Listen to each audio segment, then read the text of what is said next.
So we're still home for the holidays. We're using the time to spend some time with our families and work on some projects, and new ones keep popping up.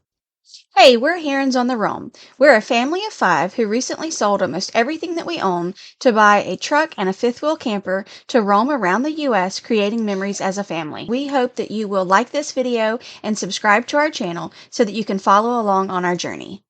So we're here to start clearing out some of this storage unit, and it's a lot. I know y'all seen the pictures, but wait till we see it in person. All right, this is our home away from home because it has everything basically. Still, y'all can tell the final touches I packed without Sarah here, and it was frustration, so I just threw them in. But so we're gonna try to go through some of this. Woo! And get rid of some of it. Wait, yeah, just found his toys. We're gonna take the kids' bikes.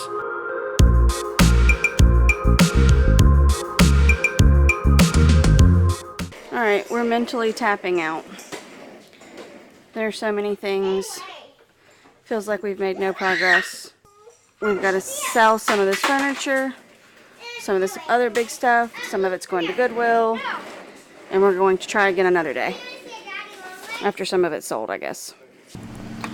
This is day 2 at the storage unit.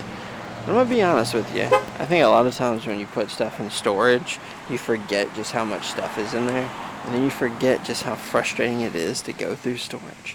So now we're here again, day 2, hopefully refreshed a little bit. We've got no kids, so that's a plus.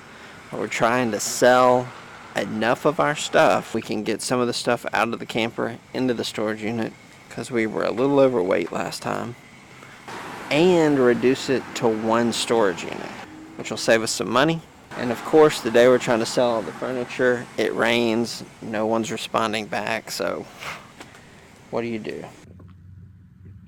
So Sarah's not here, so I'm gonna give y'all the lowdown on this storage unit. This is like 4 columns of boxes, right? So the back tallest column, all from way up here all the way to the floor, Christmas decorations.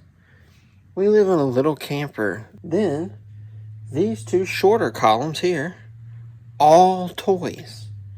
And then this one, a couple of kitchen items and some school stuff. So that's what we live our lives by. Rule number 1, we're gonna celebrate Christmas, come hell or high water. 2, our kids will play with toys. And 3, sometimes we'll educate. So that's our core values. We've sold a few things. We got the entertainment center out of here. Harper's bed is gone. What else, Daddy? Those are the big things. I mean, if we really wanted to, we might be able to slam all this into one, but nope. I'd like to get rid of more. This has got to go. These, hopefully somebody's coming for. Most of that's toys.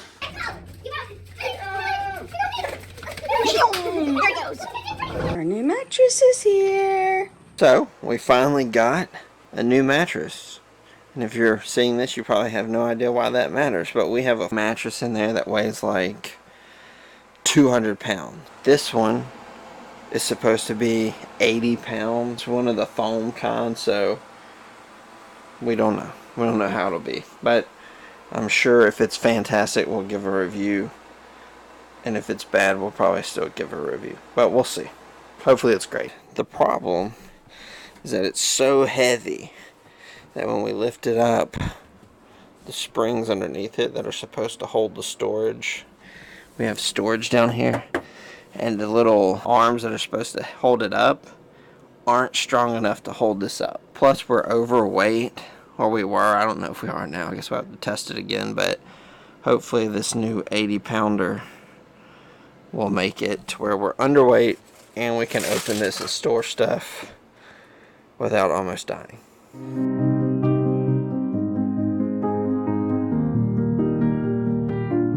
See these arms? See, they're supposed to hold it up, but with that big mattress it just kept falling back down. Oh! So, pretty excited. I got the direction reader out.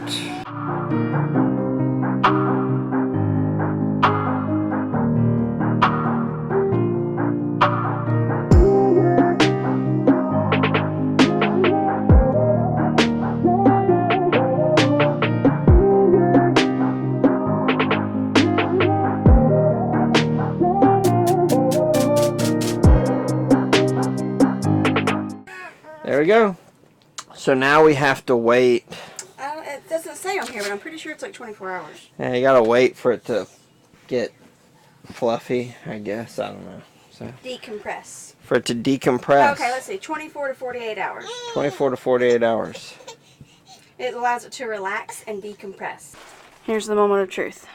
So the weight test, like I mentioned, with the last one, it would not hold it up.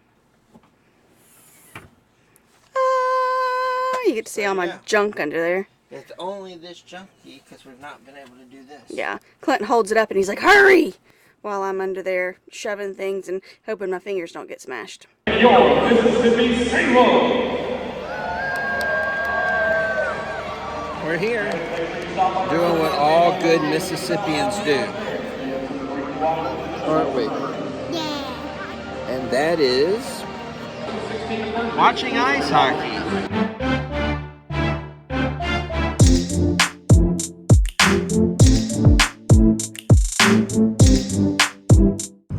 Our water pressure is almost non-existent, right? So if you put your toothbrush with the toothpaste on it under the water, the toothpaste is not even bothered by the water. So it's a real pain. And now our toilet's clogged.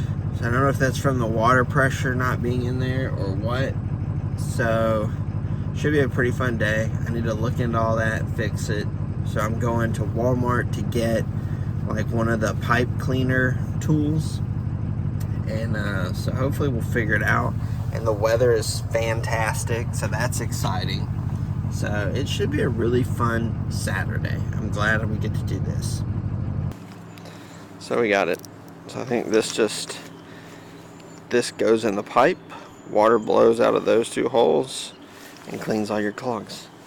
So now we just have to decide, can we get the hose from the other side of the camper around to this side, into the door, down the hall, and into the bathroom. Also, I know I'm going to be doing my second sales pitch for this stupid hose splitter, but we're going to be able to have water running and use the other hose to clean out our tanks. This time because we have two hose bibs. But if we didn't, we still would be able to because of that. So, and I've got my helper, Tyrannosaurus Rex. See, he knows. He says, look at this thing. He's a good helper. Think about it. Think about it. Just another note. If you undo the hose at the spigot first, water doesn't come out of here when you unplug them.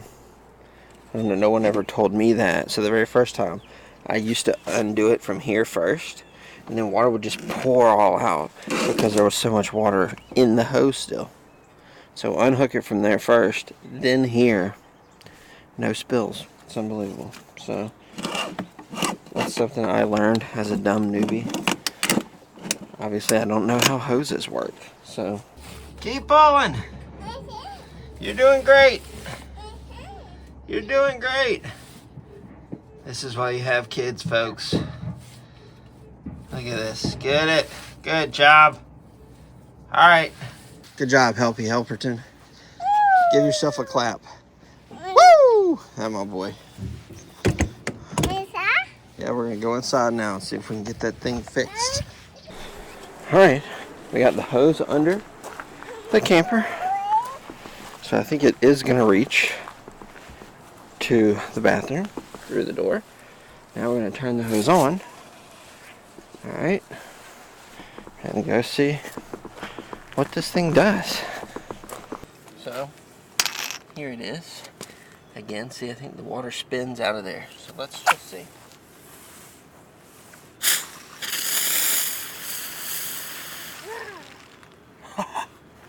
Wow. So it's like a water sprinkler. But is it not going to blow all over the bathroom? I don't know. And then what's clogging it? You know what I mean? Do I want to stick a water sprinkler in a toilet that's clogged? I don't know. I guess we'll see how this goes. Maybe I'll just wear a hazmat suit and obviously some gloves. We'll see. I don't have a hazmat suit, so this is as good as it's gonna get. See, Thea's saying, Dada, where are you? Y'all don't want to see this, but our toilet's clogged. It clogged the other day, and we went and got a stick and pushed it down, and it seemed like it was like right there, and it pushed down and bloop, right? Well, last night, which was like a day or two later, I just had it. Woo! But like a day or two later now, it was clogged again last night. Like nothing would go down at all. Stik wasn't working. So Clint had to go and buy a special little wand, a Camco flexible wand or something, to clean out from the inside because the flush wasn't working, nothing was working, right? So he went and got that, and he's been in here putting it down through the toilet, turning the thing on, breaking up clogs of toilet paper, and having to pail it out of the toilet. So this is disgusting. I'm traumatized. Alright, so it did break the clog up. Not as easy as I thought it was going to be. I thought you were just going to stick it in there, clog breaks up, everything's fine. No, I had to stick it in there and up and down and really maneuver it all around to get it to finally break out. And even then, a lot of stuff came out. So what I think is happening is that when we're flushing our black tank, I don't think we're flushing it good enough. I think that we're not filling it back up with water the way we're supposed to. And so I think it gets more dry in there than it should, and I think that buildup is what causes the clog. Actually, now that I'm thinking about it, because we're flushing this tank, some of you watching this probably have lived in a camper or do live in a camper. Have you had this problem, right? And, you know, what did you do to fix it, and how did you do it so that it didn't happen again? Is it that we're not flushing the black tank well enough, or do you think it really is just a clog near the toilet? Because it was, you know, down the pipe, so it wasn't like right at the toilet. So I don't know what the deal was. So if you live in a camper or you've had this issue, let us know in the comments. What did you do? How did you get it fixed? And then did it happen again? We dropped both of the big kids off. Lucas is with Mama and Harper is with Aunt Shay, and they're gonna spend the night tonight. And Theo's still here, but we're gonna go on a little family date night to one of our favorite places. They're honestly not as pretty as normal, but these garlic knots, so good. From our family to yours, Merry Christmas.